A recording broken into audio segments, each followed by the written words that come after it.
Paris was cold. The laboratory was still. Marie Curie stood beside glowing glass, chasing a mystery nobody could touch. She changed science forever, yet her triumph brought pain, loss, and danger. How did a quiet woman from Poland carry such heavy light?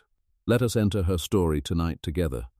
If you enjoy learning English through real stories like this, subscribe to Story World English for more. It was a grey morning in 1867 in Warsaw, Poland. Marie Curie was born Maria Skłodowska. Poland was under Russian control then. Many Polish people felt watched and silenced. Her family knew this pain deeply. Her father loved science. He taught physics and mathematics. Her mother led a girls' school. Books filled their home. Ideas filled it too. But money was always short. Safety was never certain. Maria grew up between two worlds. One was full of learning. The other was full of fear. Poland was wounded, but proud. In that tense world, a quiet girl began to dream. She did not dream small. Marie's childhood was not easy. Her family loved one another deeply. But sorrow entered their home early. Her sister died of typhus. Typhus is a serious infectious disease. Soon after, her mother died too. Marie was still very young then. Loss came early. Silence came early. Pain came early. She became quiet and inward. She watched people closely. She studied hard. She trusted knowledge more than comfort. Her father lost his savings through a bad investment, so the family grew poorer. Still, learning stayed alive inside the house. Her father showed the children scientific tools, old glass, metal instruments, measuring devices. Marie looked at them with wonder. Even then, her mind was already reaching outward. It was a quiet afternoon in Warsaw, 1883. Marie finished school with top marks. She was brilliant. Very brilliant. But brilliance was not enough. She was a girl in Russian-ruled Poland. University doors stayed closed.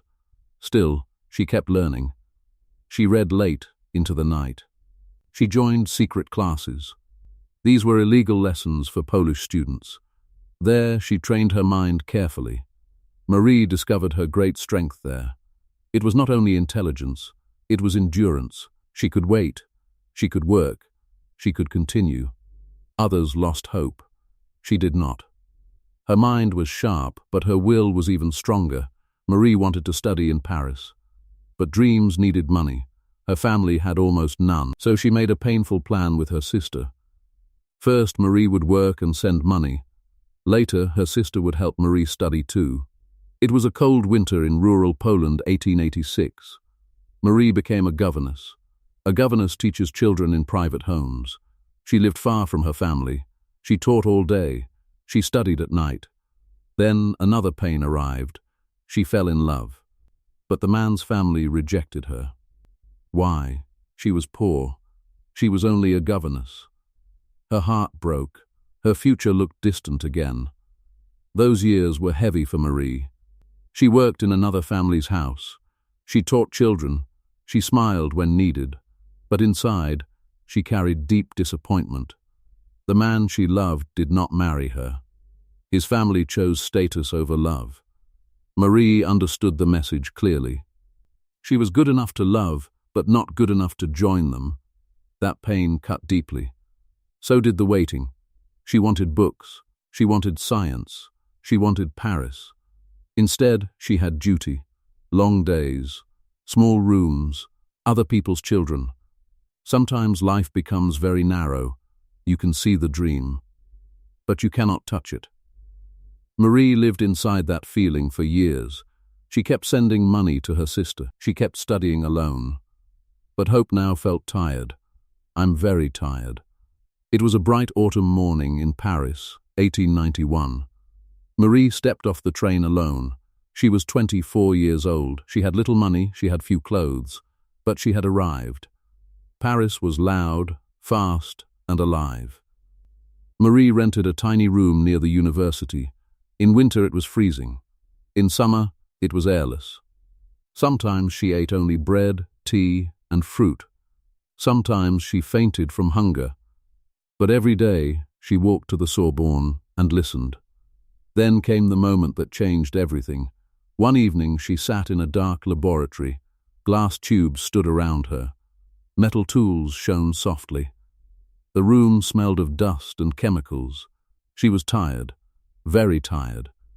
But the work pulled her closer. In front of her, a strange substance gave off energy. No fire, no flame. Still it glowed, quietly, steadily, as if matter itself held a secret sun. Marie leaned forward. She measured again, then again. The numbers stayed true. In that silence, she understood something new was waiting, and she would be the one to reveal it. After that, Marie moved with fierce purpose. She met Marie Curie, a quiet scientist. He was serious, gentle, and deeply focused. They understood each other quickly. They married in 1895. Their partnership became something rare. It was love, but also shared work. It was a quiet evening in Paris, 1898. Together they studied strange rays from minerals. These rays came from inside atoms. Atoms are the tiny parts of matter. Marie named this hidden force radioactivity. Then came two discoveries. First polonium, named for Poland. Then radium, glowing and powerful. The scientific world began to notice, slowly at first, then strongly. Marie had waited for her chance. Now the world was starting to see her mind. Success did not make life easier. It made life heavier. Marie and Pierre worked in hard conditions. Their laboratory was poor. The equipment was old. The work was dangerous. They did not fully understand that danger yet. Still, the honors began to come. In 1903, Marie Curie won the Nobel Prize. She shared it with Pierre Curie and Henri Becquerel. It was a historic moment. A woman had entered science's highest room. But joy did not stay long. It was a grey afternoon in Paris, 1906. Pierre was crossing a wet street. A heavy horse cart struck him. He fell under its wheels. He died suddenly. Everything changed in one moment. Marie lost her husband, her partner, her witness. She also lost the person who understood her work best. But she did not stop. She did not disappear. She took Pierre's teaching position. No woman had held it before. Grief walked beside her. So did courage. And once again, Marie kept going where others thought a woman could not. Marie changed after Pierre's death. Grief made her harder. It also made her stronger. She raised their daughters. She continued her research. She carried sorrow into the laboratory and turned it into work. In 1911, she won a second Nobel Prize. This time, she won it alone.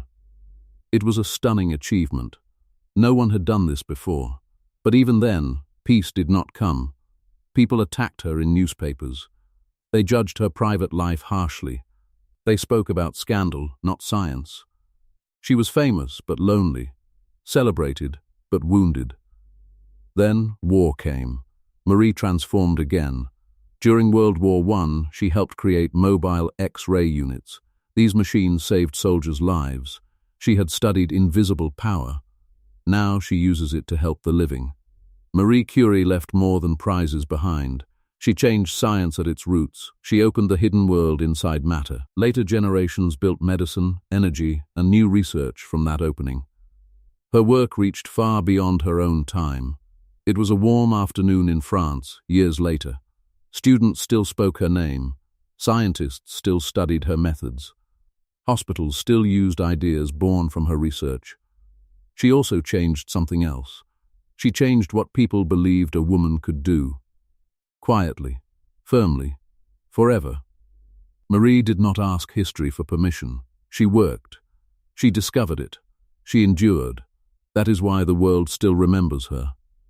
Marie Curie was not perfect. She could seem distant, severe, and fully consumed by work. Some people felt she gave science more warmth than people. Others say she accepted dangerous research too calmly. Maybe this is true. She lived inside discovery so deeply that caution came slowly. She also entered a public relationship that shocked many people then. The reaction was cruel, but the situation was still complicated. Nobody is perfect. Marie was human. She was brilliant, stubborn, private, and sometimes hard to understand. That human truth makes her story stronger. Why does Marie Curie still matter today? Because her life speaks to ordinary struggles: waiting, rejection, hunger, grief. These are not small things.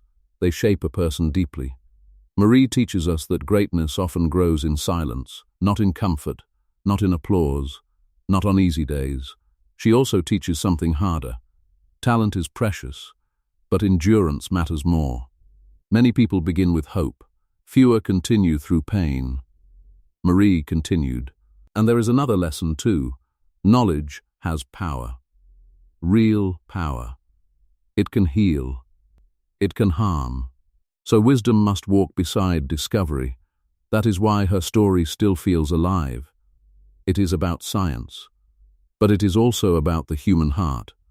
Marie Curie used learning to cross borders, survive pain, and change the world. You are doing something beautiful too. You are learning English, step by step, word by word, story by story. Some days feel easy. Some days feel slow. But you are still here.